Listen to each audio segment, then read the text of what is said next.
It was one of those crisp October mornings in Willow Creek, the kind where the air smells like apple cider and wood smoke, and the leaves crunch underfoot like a symphony of tiny firecrackers.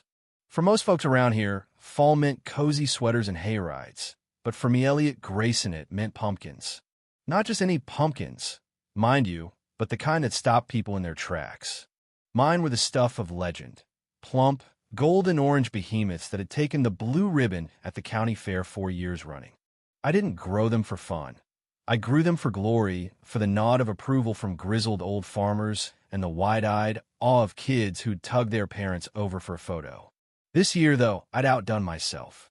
The patch behind my weathered farmhouse was a masterpiece, each pumpkin a contender for the record books. The fair was 6 days away, and I could already feel the weight of that ribbon in my hands. That morning, I stepped onto the porch with my coffee, steam curling up in the chilly air, ready to give my crop its daily inspection. I'd been out there the night before, measuring circumferences and whispering encouragements like some kind of pumpkin whisperer. Call it crazy, but it worked. I crossed the yard, boots sinking into the dew-soaked grass, and stopped dead at the edge of the patch. My stomach dropped like a stone in a well. Half my pumpkins were gone. Not damaged, not rotten gone. Clean cuts at the stems, wheelbarrow tracks snaking through the dirt, and a gaping hole in the fence where someone had clearly forced their way in. I stood there, coffee forgotten, staring at the emptiness like I could will those pumpkins back into existence. They didn't reappear. I'm not proud to admit it, but my first instinct wasn't calm or rational. Rage hit me like a freight train, hot and heavy, and before I knew it, I was storming across town in my mud-caked boots and flannel pajamas, a man on a mission. I didn't need to guess who was behind this. The wheelbarrow tracks led straight toward Maple Lane, home of the one person in Willow Creek who'd stooped this low, Vanessa Hargrove. She wasn't just my neighbor. She was the self-crowned dictator of the Willow Creek Homeowners Association, a woman who wielded her clipboard like a scepter and treated no trespassing signs as personal challenges. Vanessa had been a thorn in my side since I'd inherited the farm 5 years ago, always nitpicking my overgrown hedges or the rusty tractor parked out front, calling it an eyesore in her nasal, sanctimonious tone.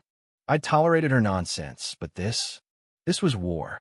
The annual Fall Fest bake sale was in full swing when I got there, tables lined up along the community park, draped in gingham cloths and groaning under the weight of pies, cookies, and cider jugs. Vanessa stood at the center of it all, her auburn hair swept into a perfect bun, wearing an apron that screamed harvest chic with its embroidered pumpkins and leaves. She was chatting up a crowd of locals, flashing that syrupy smile she reserved for when she wanted something, usually their money or their admiration. And there, right in front of her, were my pumpkins. Not whole. Of course, Sesht turned them into pies. Rows of them, golden and fragrant, their crusts crimped with precision. I knew those pumpkins anywhere. Every curve, every freckle on their flesh was etched into my memory. Then I saw it. On the bottom of one pie tin, faintly VY Cybele through the glass, was the number 7. I'd scratched in a rind with a sharpie to mark my best contender. My blood boiled. Vanessa! I barked, loud enough to turn heads. She froze mid-sentence, her smile faltering as she clocked me, stomping toward her. What the hell are these? She recovered fast, tilting her head like I just asked her about the weather. Oh, these? She said, voice dripping with fake innocence. Just some pumpkins I found growing wild near the edge of the woods. Figured they'd go to waste otherwise. You know me, Elliot always looking out for the community. Wild? I spat, incredulous. You think a row of prize-winning pumpkins, fenced in and marked, just sprouted up wild? You got some nerve. She didn't flinch. I don't know what you're implying, but I suggest you lower your voice. This is a charity event, not a bar brawl. The crowd murmured, some shifting uncomfortably, others leaning in for the drama. Vanessa waved a hand dismissively. If you got a problem, take it up with the HOA. I'm busy raising money for the playground. I want to flip her damn table right then and there. Send those pies flying into the dirt where they belonged. But I didn't. Not because I was above it, I wasn't, but because I knew something Vanessa didn't. Revenge is a dish best served with patience. I tipped my hat, forced a tight smile, and walked away, her smug grin burning a hole in my back. She thought she'd won. She thought I'd slink off and lick my wounds. She had no idea what was coming. Back at the farm, I sat on the porch, staring at the ravaged patch as the sun dipped low, painting the fields in shades of amber and gold. My granddad's voice echoed in my head, rough as gravel, but warm with wisdom. If you're going to do something, boy, do it right. He taught me everything I knew about farming, how to read the soil, coax life from the earth, and, most importantly, how to stand my ground. Vanessa hadn't just stolen my pumpkins. She'd stolen my pride, my legacy. And in a small town like Willow Creek, pride was everything. I didn't sleep much that night. Instead, I paced the kitchen, the old wood floors creaking under my boots, plotting my next move. Confronting her hadn't worked, just doubled down with her lies, basking in the applause of a town too charmed or too scared to call her out. No, I needed something bigger, something that had hit her where it hurt, her reputation. Vanessa lived for the spotlight, thrived on being the town's golden girl. Strip that away, and she'd crumble. By midnight, I had the bones of a plan. By dawn, it had flesh. The internet's a wild place if you know where to look. A few hours of digging through forums, some herbal remedy sites, a couple of sketchy homesteading blogs turned up exactly what I needed, a natural concoction, subtle but effective. Nothing illegal. Mind you, just a blend of ingredients folks used back in the day for cleansing. Harmless in small doses, but get the measurements right, and it'd turn a bake sale into a battlefield. I wasn't about to poison any anathats, not who I am, but a little gastrointestinal chaos that I could live with. First, I needed a test run. Enter my cousin Nate, a lanky guy with a bottomless stomach and a knack for sticking his nose where it didn't belong. He showed up that afternoon, right on cue, sniffing around the kitchen like a hound on a scent trail. "Smells good in here, El," he said, peering over my shoulder as I crimped the edges of a mini pumpkin pie. "What's cooking?" "Just a little experiment," I replied, sliding the tray onto the counter. "Help yourself." Nate didn't need to be told twice. He grabbed a pie, took a big bite, and grinned. "Damn, this is your best yet. You holding out on me all these years." He polished off 2 more before I boxed up the rest and sent him home with it, claiming I'd made too much. An hour later, my phone buzzed with a text. "What in God's name did you put in that pie?" I've been glued to the John since I got home. I laughed so hard I nearly dropped my coffee. Test successful. Nate Sir VYV owed me for all the tools he'd borrowed and never returned anyway. Now came the tricky part, getting Vanessa to take the bait. She'd never accept a gift from me, outright her pride wouldn't allow it. But stealing? That was her specialty. I spent the next 2 days prepping a decoy batch of pumpkins, smaller than my prize winners, but still tempting, and staged them along the roadside near the farm. I made them look abandoned VY nests trailing haphazardly, a few tipped over like they'd been forgotten. Then I added the finishing touch. Signs. Private property. Do not pick. Beware, pumpkins may bite. Passive-aggressive enough to pique her interest, subtle enough to keep my hands clean. For good measure, I loosened a section of the fence and hid a cheap trail cam in the branches of an oak tree nearby.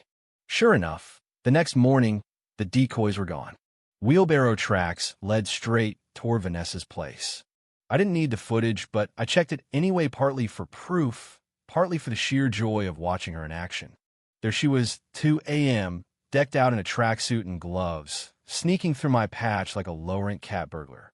She struggled with the heft of 1 pumpkin, muttering something I couldn't make out, then hauled it off with a triumphant smirk. I almost felt bad for her. Almost. With the trap set, I got to work. For 2 days, I baked like a man possessed pies, muffins, scones, all pumpkin-based, all laced with my special blend. I kept the doses precise, enough to cause a stir, not enough to raise red flags. Then I boxed them up, tied a ribbon around the stack, and wrote a note, a peace offering for the bake sale. Let's bury the hatchet. Enjoy. Elliot. It was a gamble, but I knew Vanessa's ego would do the rest. She'd see it as a VY Tory, a chance to flaunt her dominance by Sarah VYing my goods under her banner. Friday morning, I strolled up to her pristine colonial-style house, box in hand. She answered the door in a ridiculous apron pumpkins and acorns stitched across the front, her expression a mix of suspicion and smugness. "What's this?" she asked, eyeing the box like it might bite. "Just thought I'd contribute to the cause," I said, all smiles. "No hard feelings, right?" She hesitated, then took it, her lips curling into a thin, triumphant line. "Well, I suppose we can find room for them. Nice to see you've come around." She shut the door before I could reply, but I caught the glint in her eye. She thought she'd won again. The bake sale kicked off at noon the next day, the park buzzing with families, vendors, and the hum of small-town chatter. Vanessa's table was the centerpiece, piled high with baked goods mine front and center, untouched by her meddling hands. She hadn't tasted them. She was too busy preening, too confident in her own hype. I parked my truck across the street, cracked open a thermos of cider, and settled in a watch. At first, it was business as usual. Kids darted around with sticky fingers, old-timers swapped stories over coffee, and Vanessa flitted from table to table, soaking up praise. "Oh, these pies," I heard her say to Mrs. Delaney, the librarian. "Fresh pumpkins, local as can be. Only the best for Willow Creek." I smirked into my cider. She had no idea. The shift started slow. About 20 minutes in, a kid tugged his dad's sleeve, whispering urgently. An elderly man adjusted his suspenders, brow furrowing as he shuffled toward the porta-potties. Then the whispers spread. "Where's the bathroom? Is there another one?" The single portable toilet by the gazebo filled up fast, a line forming that snaked past the cider stand and looped around the petting zoo. Vanessa didn't notice she was too busy posing for a photo with the mayor until the grumbles turned to groans. By the half-hour mark, chaos erupted. People clutched their stomachs, abandoning plates mid-bite. A teenager bolted for the woods, hands pressed to his gut. Mrs. Delaney, bless her, tried to maintain decorum but ended up sprinting for the parking lot, her cardigan flapping like wings. The line at the bathroom turned into a show-vying match, and the air filled with a symphony of moans and hurried footsteps. Then came the piece de resistance, Vanessa herself. She'd sampled a pie called Resist, showing off, and now she was fanning her face with a flyer, beads of sweat dotting her forehead. She excused herself mid-sentence, took 3 steps, and froze as the reality hit. The bathrooms were a lost cause. She bolted across the field, tripped over a bale of hay, and landed face first in the grass. The stain on her apron told the rest of the story. I sipped my cider, calm as a summer breeze, as the bake sale imploded. The bouncy castle collapsed when a panicked parent crashed into it, dragging 2 kids in tow. The mayor doubled over during his welcome speech, cutting it short as aides rushed him off stage. Vanessa tried to rally, staggering to her feet and grabbing the microphone.